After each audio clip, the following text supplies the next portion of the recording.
네, 안녕하세요. 모의고사 해설 강의입니다. 여러분 시험 보느라고 고생하셨을 텐데 모의고사에 우리가 좀 사례 문제가 이번에 좀 많이 출제됐어요. 그래서 좀 어렵게 느낄 수 있겠지만 사례를 어느 정도는 극복을 하셔야 됩니다. 그래서 사례 지문에 5개 지문을 다 모른다 하더라도 우리가 최소한 건질 수 있는 부분은 학습을 하셔서 극복을 해야 되니까 사례 푸는 거 여러 번 연습을 하시기 바랍니다. 그러면 문제를 바로 해설 들어가도록 하죠. 41번 문제. 다음 매매계약의 효력이 무효인 것은 정답을 노란 걸로 칠을 했어요. 먼저 정답을 봅시다. 이미 화재로 멸실된 주택에 대해서 체결된 매매계약. 뭐죠? 원시적 불능을 말하는 거죠. 법률행위의 목적이 확정, 가능, 적법, 사회적 타당성, 이 가능성 부분. 이게 법률행위 목적이 처음부터 불가능하다, 원시적 불능. 그러면 이게 다 무효 사유잖아요. 계약이 법률행위가 무효가 된다. 원시적 불능으로 무효. 그래서 2번을 정답지가 되는 거죠. 그래서 나머지는 여러분이 그 사례 그 해설을 좀 살펴보면 되는 거고 1번만 좀 체크하면 매도인의 소유가 아닌 토지에 대해서 체결된 매매계약. 타인 권리 매매죠. 우리가 채권 강론에 담보 책임할 때 타인 권리 매매, 타인 권리 매매도 유효합니다. 이거 채권 계약이고 권리를 이전할 채무를 지는 계약이기 때문에 처분행위가 아니라 의무부담행위이기 때문에 자기 권리가 아닌 것도 매매 계약 자체는 유효하다. 그러나 나중에 이행하지 못하게 되면 후발적 불능으로 인한 채무불이행 책임이 문제될 뿐이지 계약 자체가 무효가 되는 것은 아니죠. 그래서 1번 정도 체크하시면 되겠습니다. 다음 42번 문제를 살펴보죠. 불공정 법률행위 104조 불공정 법률행위에 관하여 틀린 것은 에서 정답은 3번인데 104조의 불공정 법률행위에 해당하는지 여부를 판단함에 있어서 경솔과 무경험은 본인을 기준으로 판단하고 궁박은 대리인의 입장에서 판단해야 되는가 해서 대리행위로 이루어졌을 때 대리행위의 행위와 관련된 어떤 하자, 이거는 행위를 하는 사람인 행위자, 행위자를 기준으로 해서 판단한다. 그리고 효과, 대리행위의 효과와 관련된 판단은 효과는 본인이 받잖아요. 그러니까 행위자가 아닌 본인을 기준으로 판단한다. 행위자는 대리인이니까 행위 관련 요소는 대리인을 기준으로, 효과 관련 요소는 본인을 기준으로 판단하는데 104조의 불공정 법률행위는 상대방의 궁박, 경솔, 무경험을 이용해서 폭리를 취했을 때 그 법률행위를 무효로 한단 말이에요. 이 경솔과 무경험은 행위와 관련된 요소니까 대리인을 기준으로, 궁박은 효과와 관련된 요소니까 본인을 기준으로 판단을 하게 됩니다. 그래서 앞뒤가 바뀌어 있어서 3번이 틀린 지문이 되는 거죠. 2번 지문 정도 체크하면 104조에서 궁박이란 급박한 공공을 의미하는 것으로 경제적 궁박, 정신적 궁박, 심리적 궁박 가리지 않습니다. 심리적 궁박도 여기에 포함된다라고 해서 2번은 옳은 지문이죠. 그 다음 5번 지문, 피해자의 궁박, 경솔, 무경험 이 셋 중에 하나만 있으면 되는 거예요. 이 세 개 모두가 있어야 되는 건 아니라 이 중에 하나를 이용하려는 폭리자의 악의, 즉 주관적 요건으로서 그것을 이용하고자 하는 이용의사, 악의 의사는 이 104조 불공정 법률행위의 성립 요건이다. 옳은 지문이 되겠습니다. 다음 43번 문제. 각각 을은 갑소유의 X토지와 그 인접한 Y토지 중 X토지에 대해서 매매계약을 체결하였다. 두 사람의 의사가 일치했어요. 일치해서 X토지에 대해서 매매계약이 성립한 거죠. 다만 그 집원의 착오를 일으켜서 Y토지로 계약서에 표시를 했다. 자, 이건 뭐죠? 법률행위 해석상 법률행위 해석의 방식으로는 세 가지 방식이 있죠. 법률행위의 해석은 자연적 해석, 규범적 해석, 보충적 해석 이런 순서로 이루어지게 되는데 당사자 의사가 일치하면 일치한 대로 해석한다. 그래서 잘못된 표시가 있다라면 그 잘못된 표시, 이걸 오표시라고 하고 오표시는 아무런 해를 주지 않는다. 오표시, 무해의 원칙, 이게 적용되는 게 자연적 해석이죠. 지금 이 43번 문제는 X토지에 대해서 매매계약을 체결했다. 두 사람의 의사가 일치해서 X토지에 대해서 매매계약이 유효하게 성립했다. 그런데 지번을 착각해서 Y토지로 표시했다. 이 O표시죠. O표시가 Y토지, 그리고 일치한 의사는 X토지. 있을 때 자연적 해석에 의해서 계약은 X토지에 대해서 성립하게 됩니다. 그러면 X토지, Y토지를 나눠서 살펴봐야 되죠. 그래서 X토지는 매매가 성립했고 매매계약이 성립, Y토지는 매매계약서에는 표시를 했지만 이건 O표시로 아무런 해가 안 되는 거기 때문에 매매계약이 성립한 건 아니에요. X토지가 의사가 일치했죠. 자연적 해석상 X토지에 대해서 매매계약이 성립했다. 그런데 등기는 Y토지에 대해서 소유권 이전 등기를 했습니다. 그럼 이 등기는 매매계약도 없는데 등기만 격려한 거니까 무효죠. 원인 무효. 이 등기는 말소를 해야 되는 것이고, 당사자가 산 X토지에 대해서는 매매계약을 했는데 X토지에서 등기를 넘겨받지 않았죠. 그러니까 X토지에 대해서는 매수인이 소유권 이전 등기를 해라 라고 청구할 수 있는 소유권 이전 등기 청구권이 인정되는, 이게 이제 법률관계 내용입니다. 그래서 1번 지문을 보면 갑과 을 사이의 매매 계약은 일단은 유효하다. 매매 계약은 유효. 뭐에 대해서 유효하죠? X토지에 대해서 유효하게 성립한 겁니다. 두 번째, 을은 갑에 대하여 담보 책임을 주장할 수 있는가? X토지에도 유효하게 성립했고 이행을 하지 않으면 채무불이행에 문제가 되는 거지 뭐 담보 책임은 문제되지 않습니다. 3번에 을은 갑에게, 매수인 을은 갑에게 X토지 매매 계약이 성립했는데 등기를 넘겨받지 못했으니까 소유권 이전 등기를 청구할 수 있게 되는 거죠. 옳습니다. 4번이 틀린 정답지인데, 갑은 Y토지에 대한 매매 계약을 착오를 이유로 취소할 수 있느냐?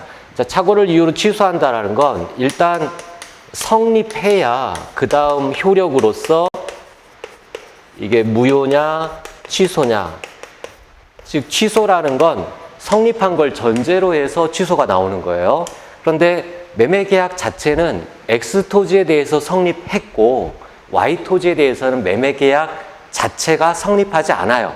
매매계약 자체가 없어요. 없으니까 취소한다 만다 이런 것도 나올 수가 없습니다. 1단계로 성립을 해야 취소가 나오는 건데 Y토지는 성립 자체가 안 됐기 때문에 취소라는 문제도 나오지 않아요. 그러니까 착오를 이유로 취소할 수 있다. 틀렸죠. 자연적 해석에서는 착오 취소가 적용되지도 않는다고 했죠. 당사자가 원한 의사대로 그대로 효력이 인정되니까. 그래서 4번이 틀렸고, 5번의 을은 Y토지에 대한 소유권을 취득하지 못한다. Y토지에 대해서는 등기를 넘겨받았지만 등기만 가지고는 소유권을 취득할 수 없죠. 이 원인인 매매계약이 있어야 소유권을 취득하는데 매매계약이 없기 때문에 이 등기는 말소의 대상이지 이 등기로 소유권을 취득하는 건 아닙니다. 그래서 5번은 옳은 지문이죠. 그래서 이 43번 문제는 아주 전형적으로 시험에 많이 나오는 내용이니까 그 법률관계를 잘 기억하세요. 자연적 해석에 따라 의사 일치한 대로 성립했고 등기를 하지 않았으면 이전 등기 청구한다. 그다음에 O표시인 Y토지 부분에 대해서는 매매계약이 없기 때문에 이 등기는 말소의 대상이다. 이게 핵심입니다. 다음 44번 문제로 가죠.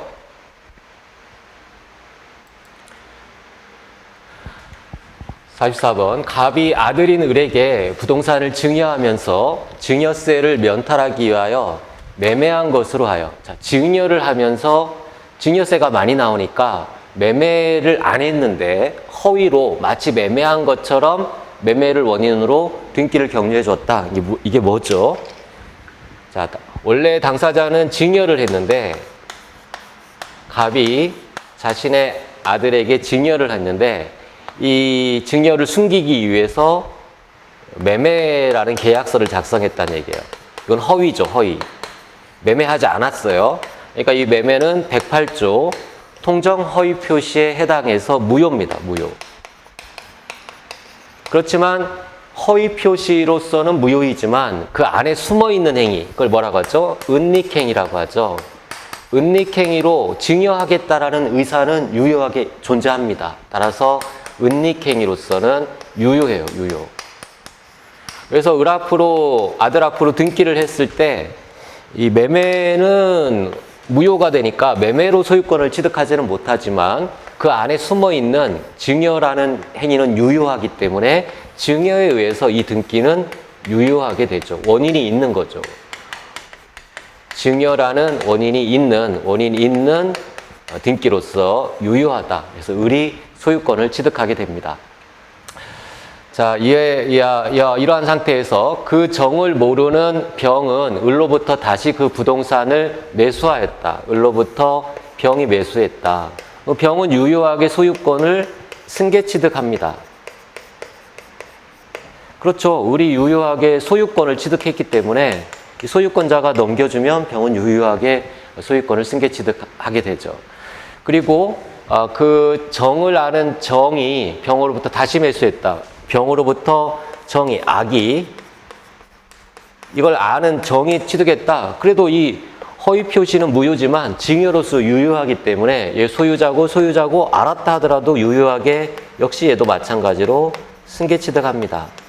만약에 이게 없다면 이 정은 108조 2항의 선의의 제3자일 때만 보호되지만 이것만 있는 게 아니라 이게 있잖아요. 증여가 있으니까 유효하게 정의 승계 취득을 하게 됩니다. 악이라 하더라도. 만약 이 증여가 없다면 이 정은 선의일 때만 보호되지만 증여가 있기 때문에 권리자로부터 넘겨받아서 유효하게 승계 취득을 하게 돼요. 그래서 가장 틀린 것은 정은 악의의 제3자이므로 부동산을 유효하게 취득할 수 없다. 아닙니다. 악이라 하더라도 얘는 당연히 얘가 권리자니까 권리자로부터 당연히 넘겨받는다. 얘도 권리자, 그러니까 전자들이 다 권리자니까 알았다 하더라도 유효하게 소유권을 취득하게 되는 거죠. 4번이 틀린 지문이 되겠습니다. 다음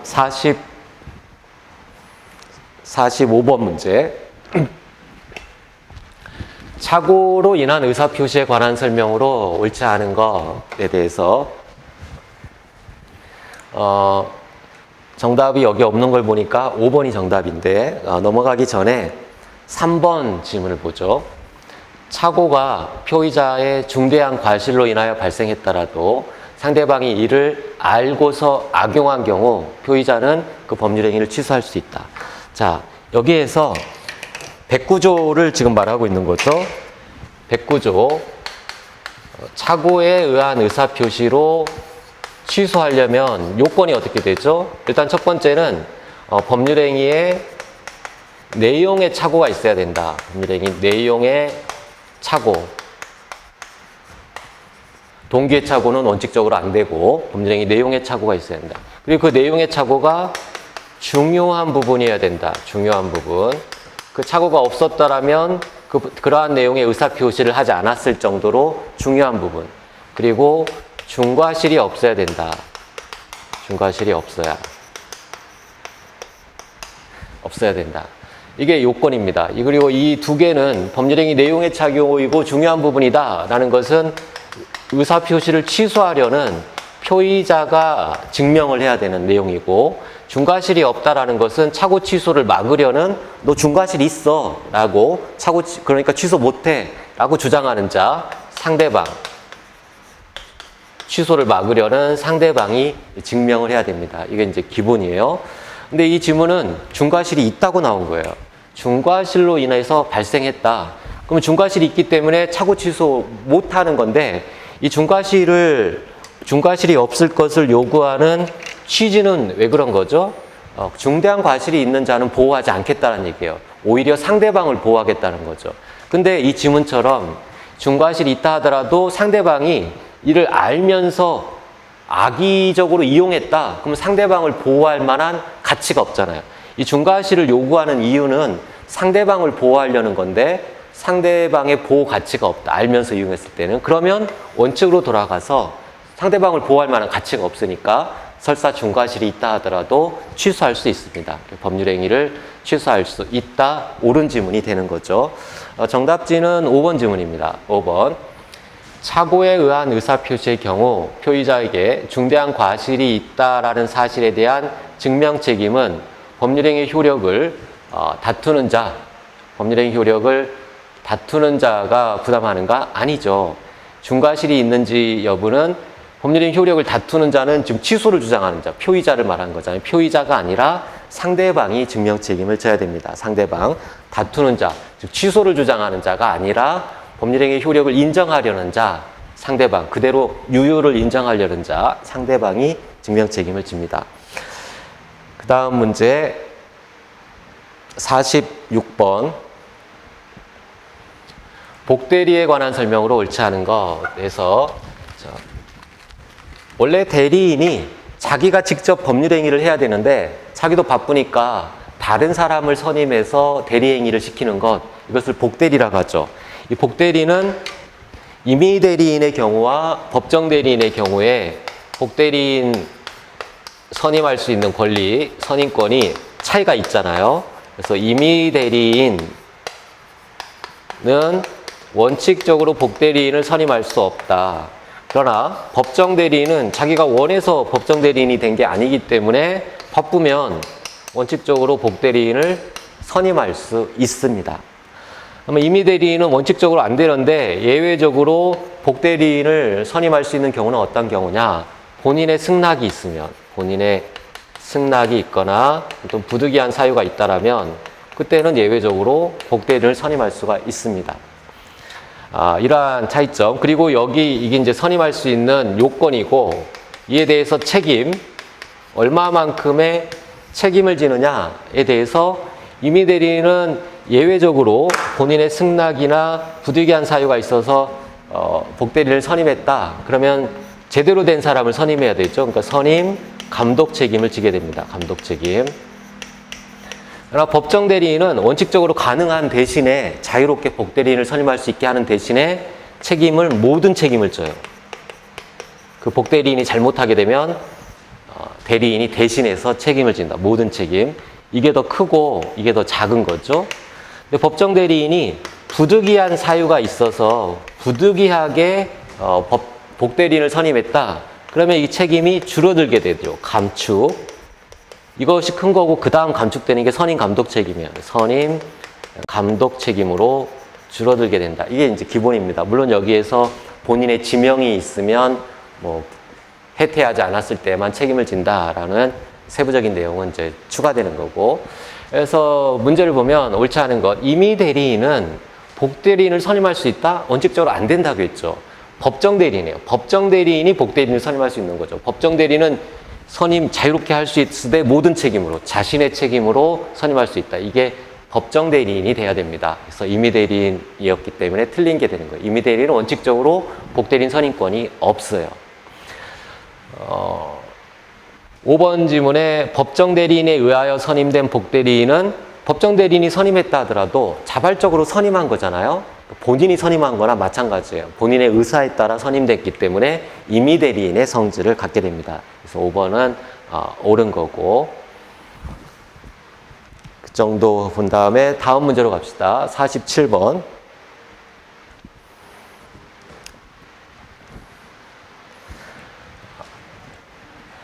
갑의 아들 을은 갑의 대리인이라고 칭하고 갑소의 동산에 대해서 병과 계약을 체결하였다. 자, 대리행위가 나오면 그림을 빨리 그려야 돼요. 세 사람이 나왔으니까 본인, 대리인, 상대방 이렇게 그림을 그립니다. 그래서 여기다가 갑을 병을 대입을 하면 되죠. 그래서 갑의 아들 을이니까 을이 이쪽이고 갑 이쪽이고, 그리고 자기가 대리인이라고 하면서 대리행위를 해서 갑소의 부동산을 병과 매매 계약을 체결했다. 이에 대리행위를 했고 계약은 이렇게 성립하게 되는 거죠. 효과가 이렇게 발생하니까.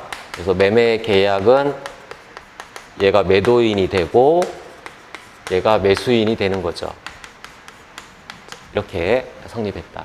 자, 이러한 행위를 유효하게 하려면 대리권이 있어야 됩니다. 근데 얘는 대리권 없이 지금 독자적으로 한 거잖아요. 그러니까 무권대리.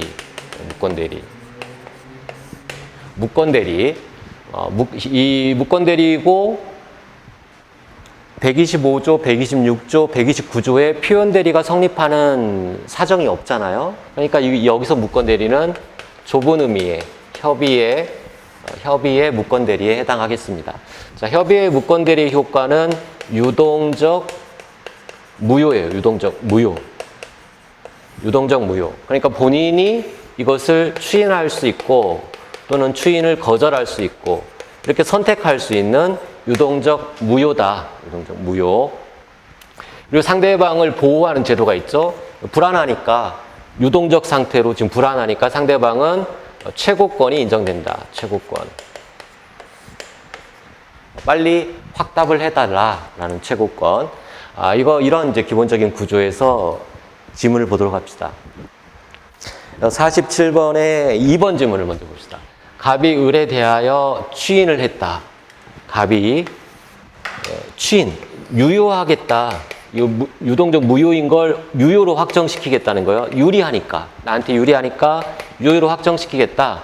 자, 추인은 누구한테 해야 되죠? 무권 대리인한테도 하고 상대방한테도 할 수 있느냐? 상대방한테 하면 바로 유효로 확정이 돼요. 무권 대리인에게 할 수 있느냐? 가능합니다. 가능하나 이 사실을 상대방이 모르면 상대방에게는 여전히 유동적 무효인 상태로 상대방이 주장할 수 있어요. 지금 이 지문은 을에 대해서 추인을 했잖아요. 무권 대리인의 추인을 했다. 병이 그 사실을 알지 못했다면 여전히 병은 확정된 게 아니라 유동적 상태다라고 주장할 수 있어요. 유동적 상태. 병에게 인정되는 건 최고권도 인정이 되고 선이라면 철회권도 인정되죠. 철회. 이 철회하려면 유동적 상태여야 돼요. 근데 아직 이 추인이 됐다라는 걸 모르고 있기 때문에 여전히 병은 유동적 상태라고 주장해서 철회할 수가 있습니다. 선일 때. 보니까 그 사실을 알지 못했다. 선이네요. 그러면 을과 맺은 계약을 철회할 수 있는 거예요. 철회해서 무효로 만들 수 있어요.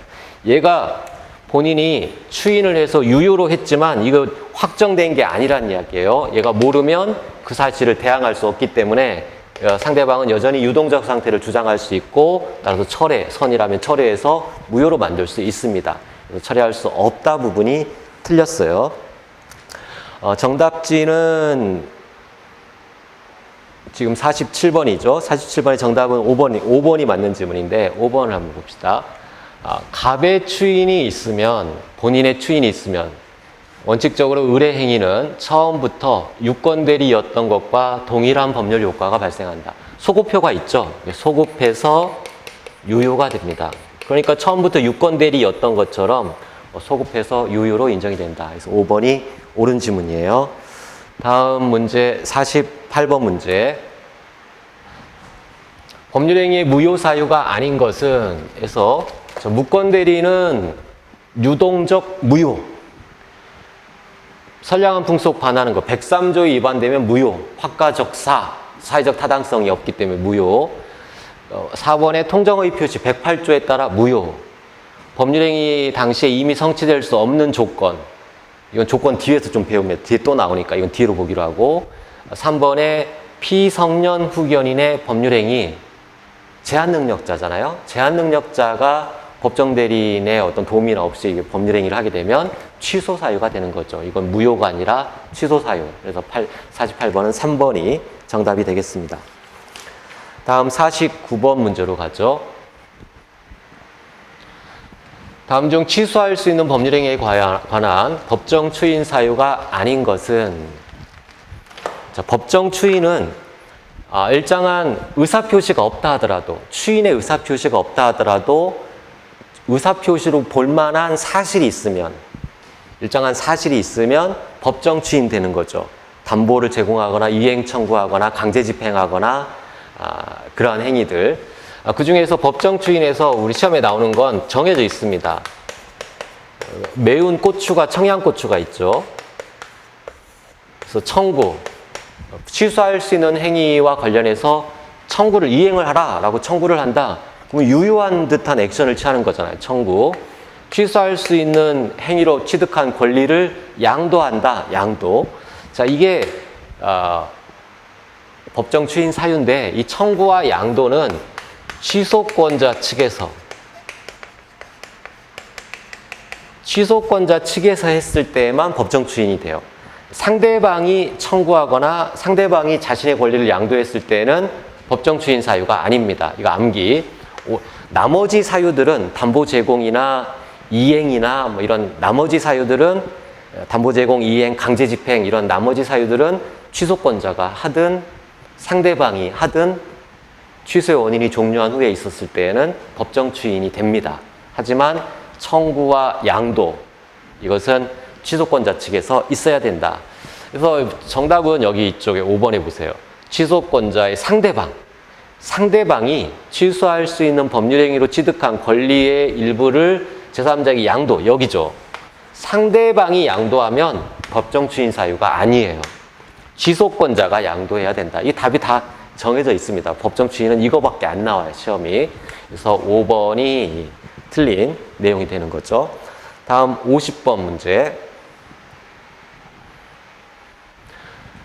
조건부 법률행위에 관한 설명으로 옳은 것은 몇 개인가? 그래서 여러분이 조건부 법률행위에서는 불능조건과 기성조건 이걸 잘 기억을 하셔야 됩니다. 불능조건, 기성조건. 이 불능조건을 정지조건으로 붙일 수 있고 또 불능조건을 해제조건으로 붙일 수도 있어요. 그래서 경우의 수가 4가지가 나오죠. 불능조건을 정지조건으로 붙이거나 기성조건을 정지조건으로 붙이거나 이렇게 4가지. 이 빈칸에 들어갈 것은 둘 중에 하나입니다. 법률행위가 무효가 되거나 또는 조건은 의미가 없는 조건 없는 법률행위가 되거나 이건 암기하셔야 돼요. 조건 없는 법률행위. 둘 중에 하나다. 이 4개 칸 중에 들어갈 건 둘 중에 하나. 뭐라고요? 무효이거나 조건 없는 법률행위. 여기 어디에 들어가느냐? 이 얘를 여러분이 자, 정지 조건이라는 건 권리가 발생하는 거예요. 조건이 성취되면 발생. 근데 조건 성취될 가능성이 원시적으로 불능이다. 처음부터 조건 성취가 처음부터 쭉 안 된다. 그럼 권리가 발생이 처음부터 쭉 안 된다. 권리가 발생하지 않으면 무효잖아요. 이쪽이 무효가 되겠죠. 하나만 잘 잡으면 이쪽과 똑같고 나머지는 무효 말고 조건 없는 법률행위가 되고 얘랑 똑같습니다. 이렇게 대각선으로. 그래서 이걸 표를 만들어 놓고 적용을 해서 답을 찾으면 돼요. 그러면 이거 한번 볼까요? 니은 기성 조건이 정지 조건이다. 그럼 어디가 되는 거죠? 기성 조건이 정지 조건이다. 여기를 말하는 거잖아요. 그러면 조건 없는 법률행위입니다. 기성 조건이 정지 조건이면 그 법률행위는 무효가 되고 틀렸죠. 조건 없는 법률행위가 되는 거예요. 그래서 이걸 암기를 하시고 자 이거 내가 논리적으로 이걸 칸을 채우기가 어렵다. 그러면 두 문자로 어떻게든 암기하시면 되는데 이 해제 조건인 경우에는 불능 조건일 때 조건 없는 법률행위가 되고 기성 조건이면 무효가 되고 그래서 해병대에서 불상을 조각했는데 불능 조건인 경우 조건 없는 법률행위 해병대 해제 조건 해병대에서 불상을 조각했는데 왜 조각했느냐 무기로 쓰려고 무효 기성 조건이죠. 그래서 이 문장 하나 암기를 하시면 나머지를 메꿀 수가 있을 겁니다. 자, 그 정도를 보고 미음을 보면 조건은 법률행위의 성립 여부를 장래의 불확실한 사실 그렇죠.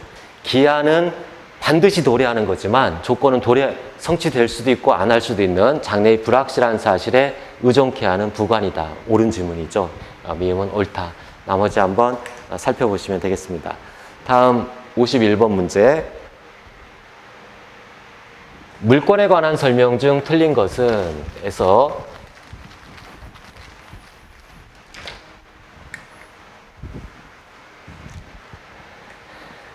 지역권, 이건 별로 중요한 지문은 아닙니다. 나머지 지문이 중요한 거고 존속기간을 영구 무한으로 정하는 지역권 그런 제한이 없어요. 이거 할 수 있는지 없는지 그러니까 할 수 있다라고 봐야 되겠죠.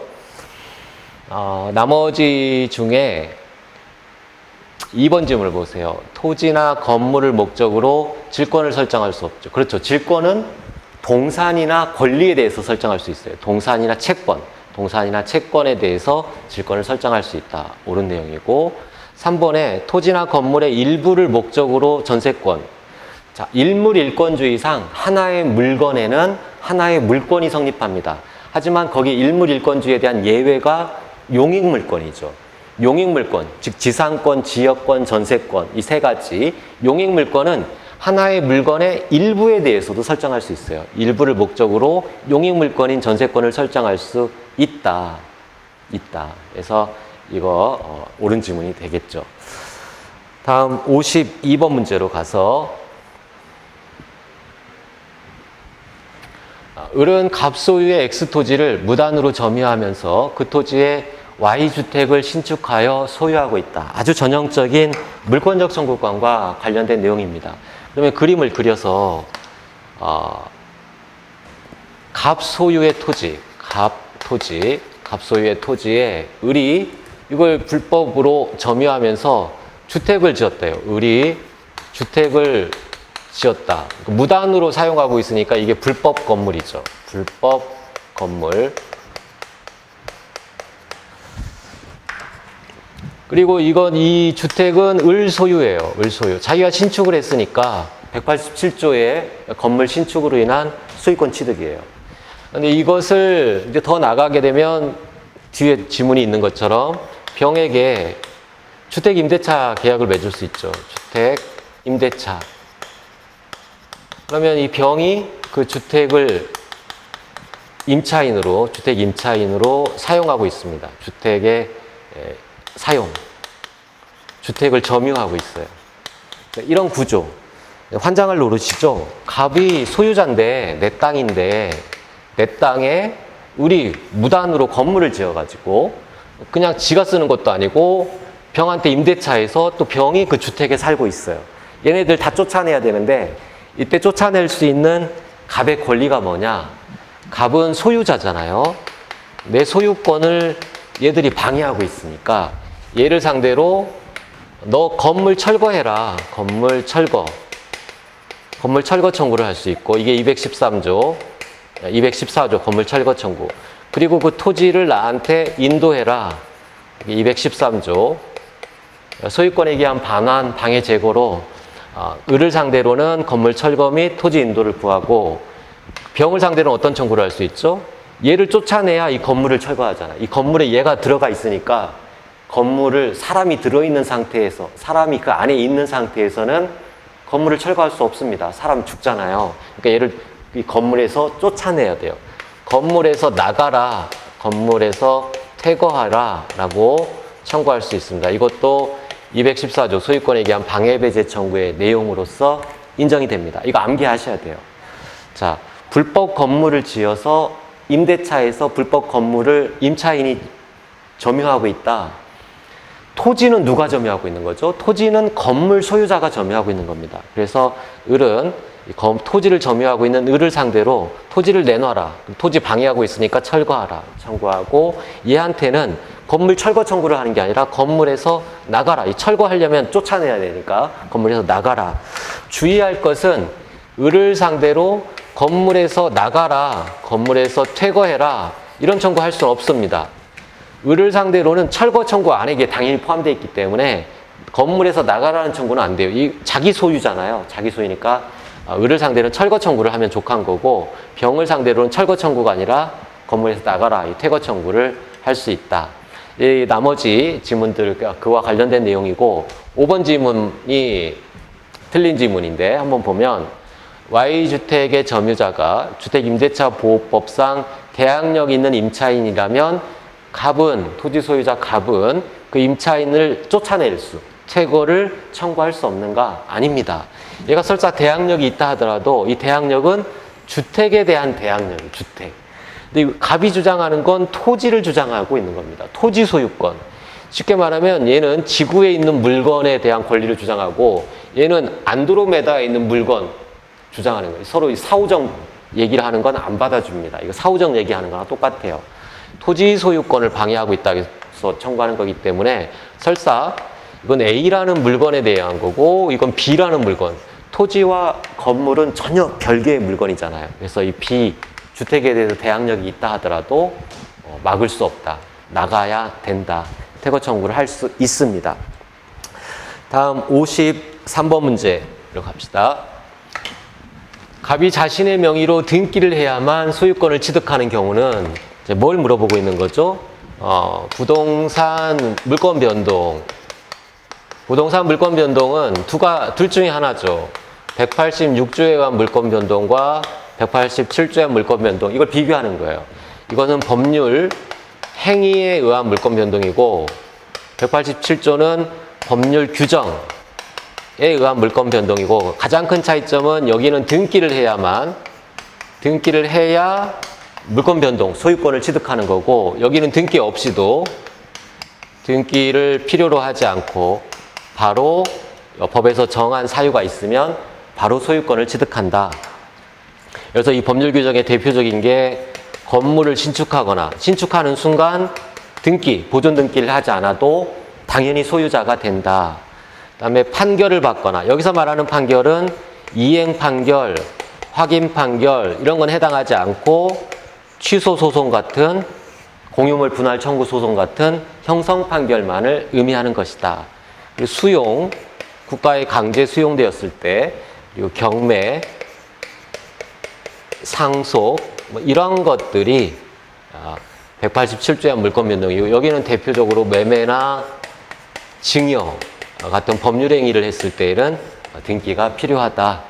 그래서 등기가 필요한 것이 4번에 토지에 대한 매매 계약, 법률 행위잖아요. 매매 계약에 따른 소유권 이전 등기에 소송을 제기해서 승소했다. 그럼 판결이 났네요. 근데 이 판결이 이행소송에 관한 판결이니까 이행 판결입니다. 판결은 187조지만 여기서 말한 187조의 판결은 형성 판결만을 의미하는 거예요. 이행 판결은 포함되지 않는다. 등기가 있어야 된다. 나머지는 수용, 상속, 경매, 건물 신축 이게 대표적으로 187조의 물권 변동입니다. 등기가 나머지는 필요 없어요. 다음 54번 문제 갑시다. 갑소유의 X토지에 을명의로 소유권 이전 청구권 보존을 위한 가등기가 돼 있다. 가등기에 관한 문제예요. 그래서 가등기는 청구권을 보존하는 거다. 그러니까 가등기 자체만으로는 아무런 실제법상의 효력이 없다. 그러나 이게 나중에 가등기에 의해서 본등기를 격려하게 되면 이 중간에 소유권이 변동됐다 하더라도 이 중간 처분 등기 얘는 보호받지 못한다. 왜냐하면 순위가 보존되기 때문에 순위가 보존된다. 순위가 얘보다 앞선다는 얘기예요. 가등기 당시로 순위가 앞서니까 이 중간 처분 등기는 등기 공무원이 직권으로 말소하고 얘가 보호된다. 그래서 가등기를 왜 하냐면 이 채권은 원래 대항할 수 없는데 이 가등기를 하면 얘가 물권자잖아요. 얘한테도 대항할 수 있게 되는 거예요. 내가 순위가 너보다 앞선다. 이런 순위를 보존해서 얘한테 대항하려고 가등기를 하고 가등기 자체만으로 아무런 효력이 없어서 이 중간 처분 등기가 일단은 유효해요. 그러나 나중에 이 가등기에 의해서 본등기를 하면 얘가 순위가 뒤에 격려됐지만 순위가 상승하기 때문에 얘는 아웃됩니다. 직권 말소하고 얘가 최종적으로 보호되는 거죠. 다만 주의할 건 이 본등기는 순위 보존의 효력만 있을 뿐이지 물권 변동의 시기 자체가 가등기 시로 시기 자체가 소급하는 건 아니다. 물권 변동은 본등기를 한 때 물권 변동이 일어납니다.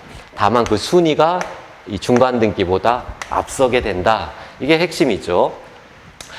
자, 이 내용들이 쭉 있고 나머지 양념으로 좀 들어간 내용이 있으며 틀린 정답지 하나만 체크해 본다면 3번 질문 가등기가 있으면 가등기권자 을이 갑에 대해서 이전 등기를 청구할 어떠한 법률 관계가 있는 것으로 추정되느냐.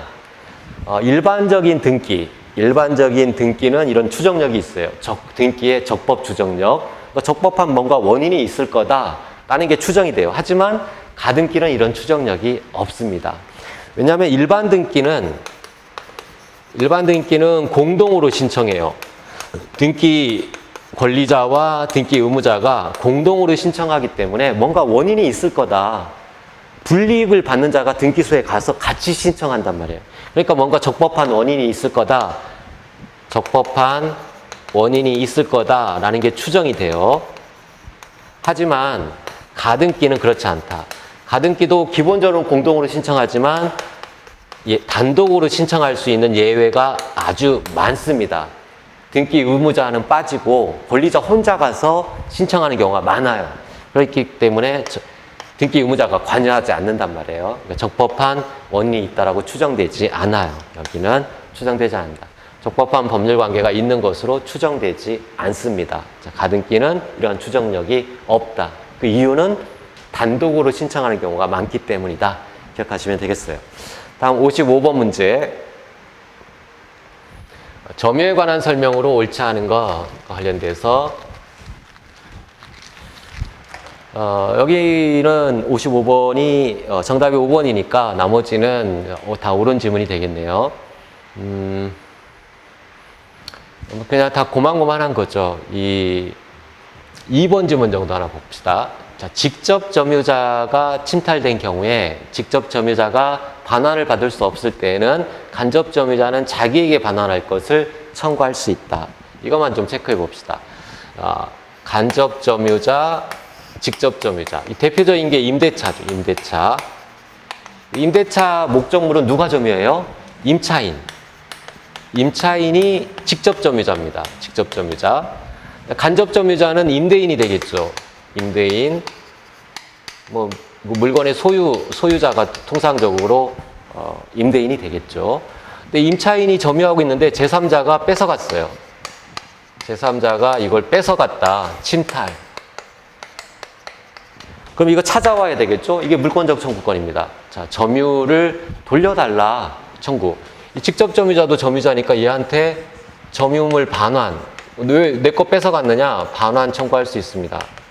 반환 청구예요. 점유권에 기한 목적물 반환 청구권 행사할 수 있어요. 근데 간접 점유자도 행사할 수 있느냐? 간접 점유자도 점유자예요. 간접 점유자도. 그래서 행사할 수 있는데 반환을 청구할 수 있는데 물권적 청구권은 원래 상태로 돌려놔라 라는 청구예요. 원래 상태로. 원래는 얘가 점유하고 있었잖아요. 그러니까 얘한테 청구할 때 나한테 달라 이렇게 청구할 수는 없어요.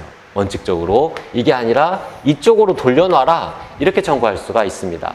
다만 예외적으로 직접 점유자가 나 안 받겠다 그러면 이렇게 돌려줄 수 없죠. 그때는 예외적으로 나한테 달라 라고 청구할 수 있다는 얘기예요. 자, 정리하면 간접 점유자도 반환 청구를 할 수 있는데 반환 청구의 내용은 자기한테 달라라는 청구가 아니라 직접 점유자한테 돌려놔라 라는 청구 내용으로 반환을 청구할 수 있을 뿐이다. 다만 예외적으로 직접 점유자가 거부할 때는 나한테 달라라고 청구가 가능하다.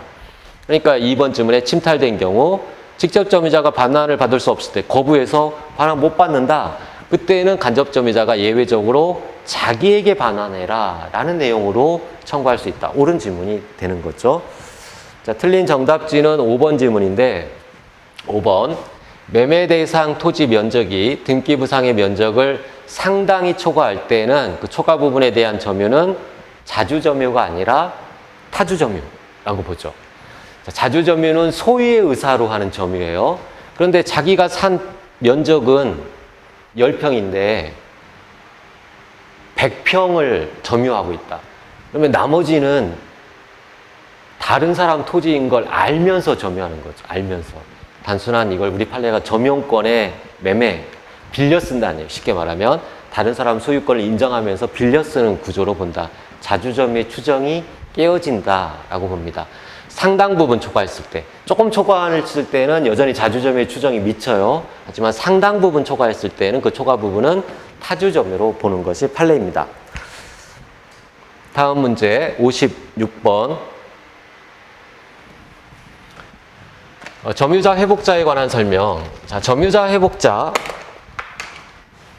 얘가 물건을 점유하고 있어요. A 물건을. 근데 소유자는 따로 있죠. 그래서 소유자가 내 물건 왜 네가 점유하고 있느냐? 돌려달라. 그래서 소유권에 기한 반환 청구를 합니다. 213조. 그러면 줄 수밖에 없어요. 그래서 이게 점유자, 돌려받는 자를 회복자. 점유자와 회복자 사이에 어떤 관계가 문제되느냐? 세 가지가 문제되죠. 세 가지를 기억해야 돼요. 하나는 물건의 과실을 얘가 취득할 수 있느냐? 갑이고 을이라고 할 때 이 점유자인 을이 과실을 수취할 수 있느냐? 과실 수취권. 이건 어떻게 되죠? 선의 점유자는 과실을 수취할 수 있고 악의 점유자는 과실을 돌려줘야 된다. 이게 이제 과실 수취에 관한 논의. 두 번째는 멸실훼손 책임. 자기 건 줄 알고 함부로 굴려서 파손됐다. 그럼 파손됐으면 손해배상해야 되느냐에 대해서 이 점유자가 자주점유자라면, 자주점유자이고 선의점유자라면 자기 건 줄 알았다.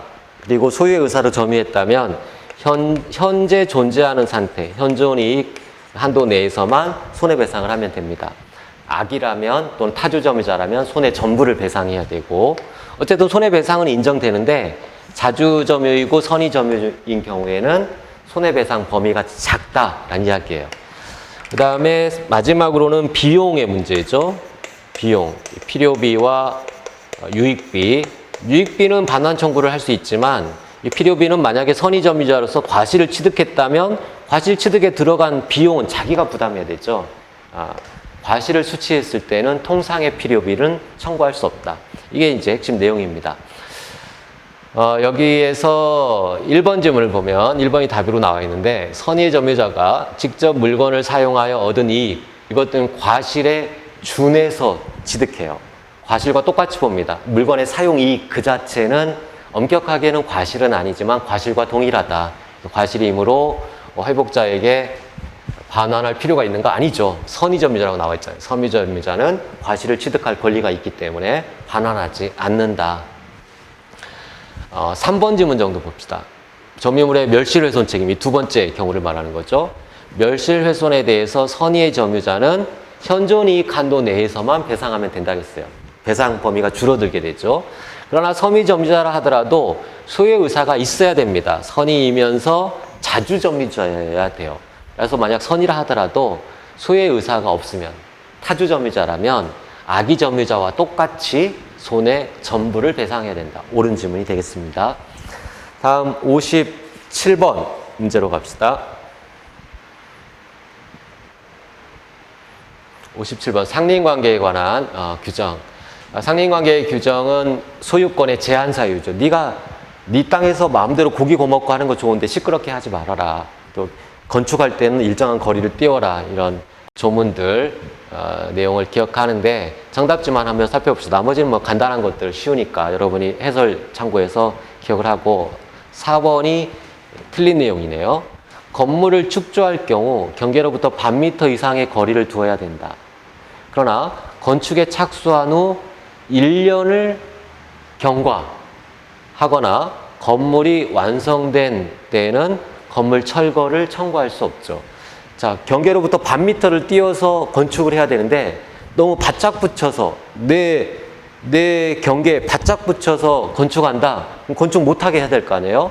건축하지 마라. 철거하고 다시 반 미터 띄어서 해라. 이렇게 철거 청구할 수 있는데 철거 청구를 못하는 경우가 있습니다. 못하는 경우는 둘 중에 하나예요. 공사를 착수하고 1년이 지났다. 그럼 두 번째는 아직 1년이 지나지 않았더라도 공사가 완공되었다. 건물 신축이 완공됐다. 이때는 철거 청구를 할 수가 없습니다. 손해배상만 청구할 수 있을 뿐이에요.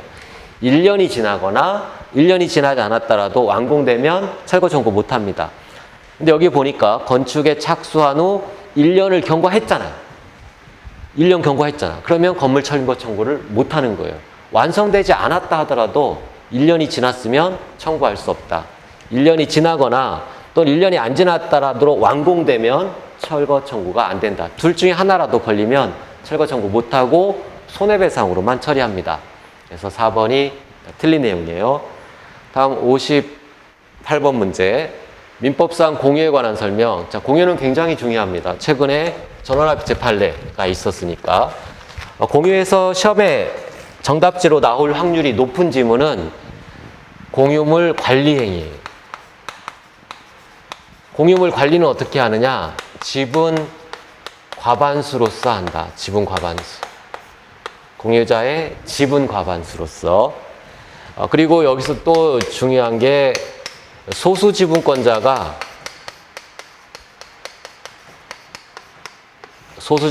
두 사람이 모두 소수 지분권자다. 대표적으로 갑과 을이 공유를 하고 있는데 갑은 2분의 1 지분을 가지고 있고 을도 2분의 1 지분을 가지고 있다. 과반수가 되는 게 하나도 없잖아요. 그럼 얘를 소수지분권자. 둘 중에 하나입니다. 과반수, 지분 과반수권자가 있거나 소수지분권자가 있거나 이 소수지분권자가 배타적으로 단독으로 점유를 하고 있다. 이거 불법 점유예요. 불법 점유. 그러면 얘가 이 불법 점유를 하고 있는 자에게 반환을 청구할 수 있느냐? 반환 청구할 수 있느냐? 근거가 있어야 될 거 아니에요. 근거가 보존행위냐? 보존행위를 근거로 해서 반환 청구할 수 있느냐? 안 된다. 서로 공유자 상호 간에 서로 이해가 이렇게 대립되고 있을 때는 보존행위는 성립할 수가 없다. 두 사람 모두한테 유리할 때만 보존행위가 되는 거예요. 둘이 서로 이해관계가 대립될 때는 보존행위 개념이 성립하지 않는다.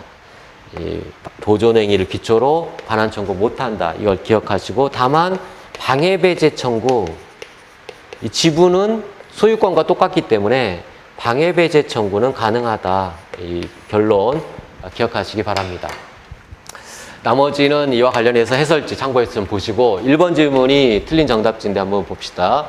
갑과 을이 X건물을 공유하고 있는 경우 X건물의 임대인 갑이 대항력 있는 임차인에게 계약갱신을 거절하려면 자 서로 다른 사람한테 임대차를 했어요. 임대차 하는 행위는 관리행위입니다. 공유물 관리행위.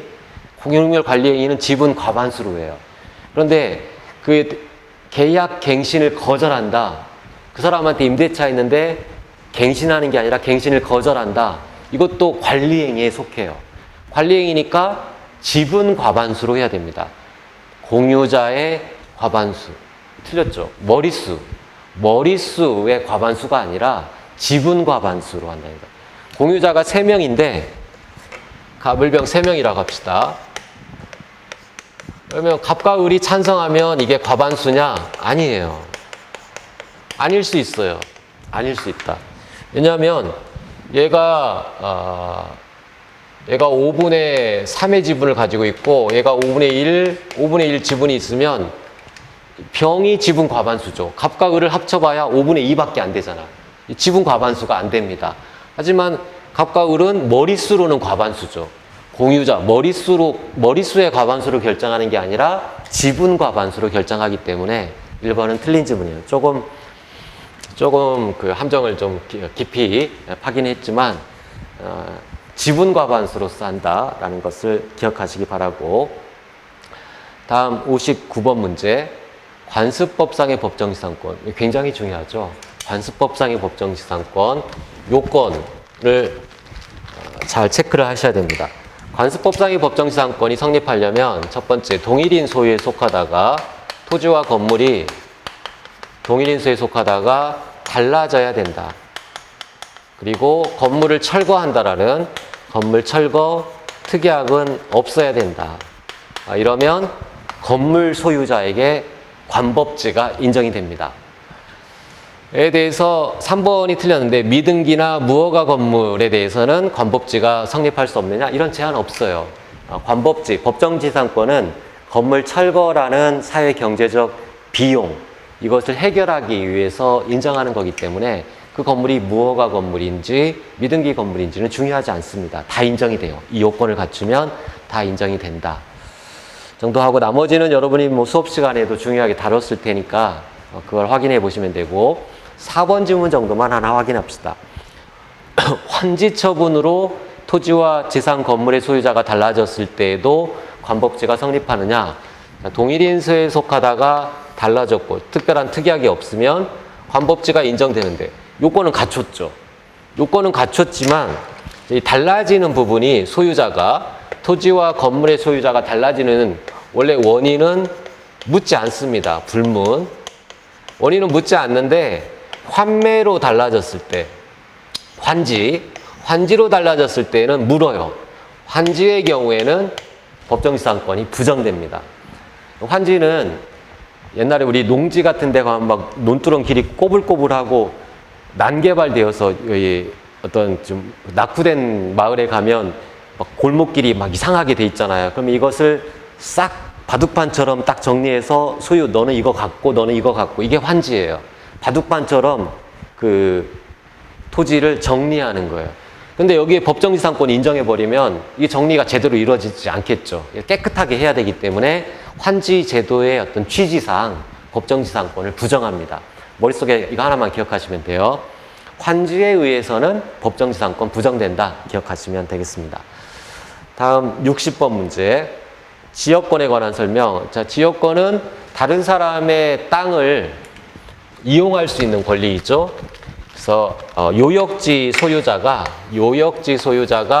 승역지 토지를 대표적으로 통행하는 권리, 이게 지역권입니다. 얘가 지역권자이죠. 요역지의 소유자가 다른 사람, 타인의 토지를 사용할 수 있는 권리, 통과할 수 있는 권리, 이게 대표적인 지역권이에요.